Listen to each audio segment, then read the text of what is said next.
अब भारत देश में कसाई पार्टियां राज नहीं कर सकेंगी और जब तक वो मुख्यमंत्री हैं उनको मुख्यमंत्री के अनुसार काम करना है। वो गोरक्षपीठ के महंत की तरह कैसे काम कर सकते हैं? भाई प्रधानमंत्री राष्ट्रपति हमको समय नहीं देते हैं। समझ लिया कि असली सरकार जनता है।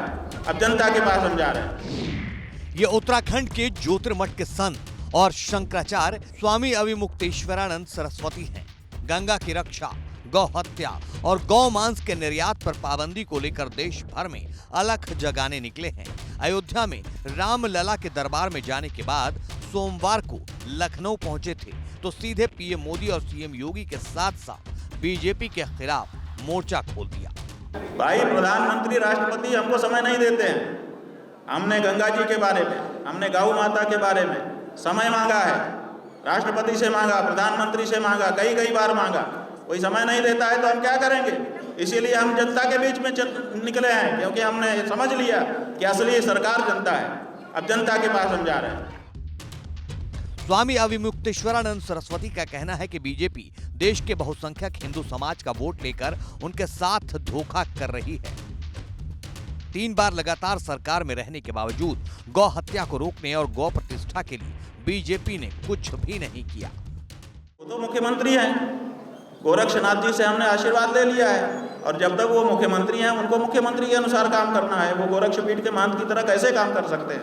कर सकते होते तो पहले ही दिन बंद कर देते, हम बता रहे हैं, लेकिन नहीं कर पाए। इसका मतलब कि मुख्यमंत्री पद के लिए उनका महत्व ज्यादा है मन में। गौ हत्यारी पार्टी को वोट दोगे तो गौ हत्यारों का समर्थन करने के कारण तुमको भी गौ हत्या का पाप लगेगा और गौ रक्षक पार्टी को वोट दोगे तो गौ रक्षा का पुण्य मिलेगा। ये हम बताएंगे। देखिए, राजनीतिक पार्टियों की तरह बयान हम नहीं दे रहे हैं। राजनीतिक पार्टियों की तरह बयान का मतलब है गौ रक्षा के लिए बयान। कौन सी राजनीतिक पार्टी, जो बात अभी हमने कही आधा घंटे आपसे, किस राजनीतिक पार्टी ने ये बयान दिए हैं बता दो। आप कहते हो कि हम राजनीतिक पार्टियों की तरह बयान देते हैं। स्वामी अविमुक्तेश्वरानंद ने लखनऊ में मीडिया से बातचीत करते हुए एक और हैरान कर देने वाला बयान दिया। शंकराचार्य ने अपनी यात्रा का जिक्र करते हुए नागालैंड और अरुणाचल प्रदेश को लेकर कहा कि वहां की बीजेपी इकाई की तरफ से उनकी यात्रा का विरोध किया गया है, उनके प्रवेश पर पाबंदी लगाई गई है। ये हैरान करने वाली बात है। अब जब हमने ये यात्रा घोषित की तो हमको बड़ा आश्चर्य हुआ। हमको मन में था कि हो सकता है कि कुछ लोग विरोध करें, हो सकता है मुसलमानों की ओर से विरोध आए, हो सकता है कि ईसाइयों की तरफ से विरोध आए, हो सकता है कि किसी और समूह की ओर से विरोध आए। लेकिन बड़ा आश्चर्य तब हुआ जब सबसे पहला हमारी यात्रा का विरोध भारतीय जनता पार्टी के द्वारा। आश्चर्यचकित रह गए हम, रोए खड़े हो गए हमारे कि ये कैसे हो सकता है। फिर वो विरोध का जो पत्र था हमने उसको ठीक से पढ़ा। ये नागालैंड भाजपा की ओर से लिखा गया पत्र था। उन्होंने लिखा था कि गाय का मांस खाना हमारी संस्कृति का हिस्सा है, इसलिए हम शंकराचार्य जी से कहना चाहते हैं कि वो नागालैंड में प्रवेश न करें।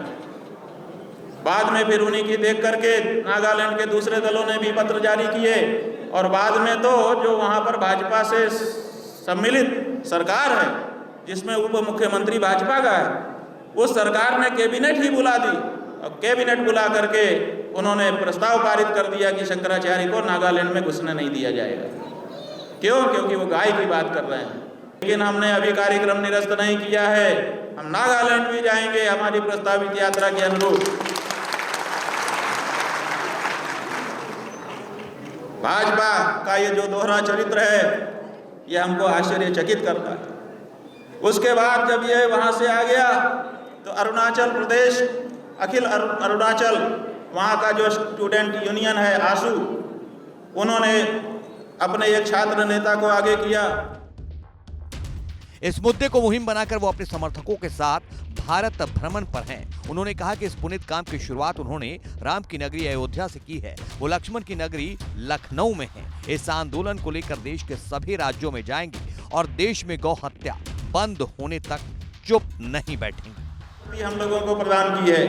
अब हम लोग आपकी लक्ष्मणपुरी में आए हैं क्योंकि राम के साथ साथ लक्ष्मण की भी आवश्यकता है। कभी कभी राम थोड़ा विनम्र होने लगते हैं, उस समय लक्ष्मण जी की जरूरत पड़ जाती है, वो ललकारते हैं।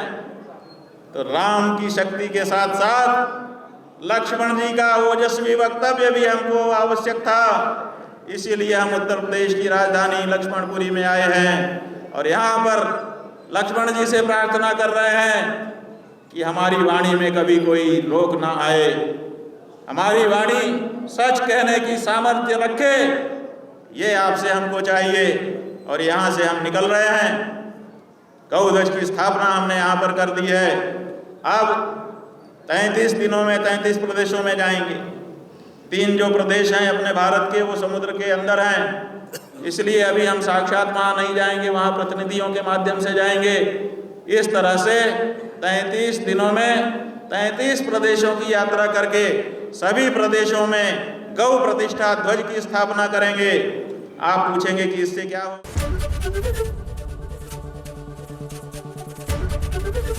एबीपी गंगा, खबर आपकी, जुबान आपकी।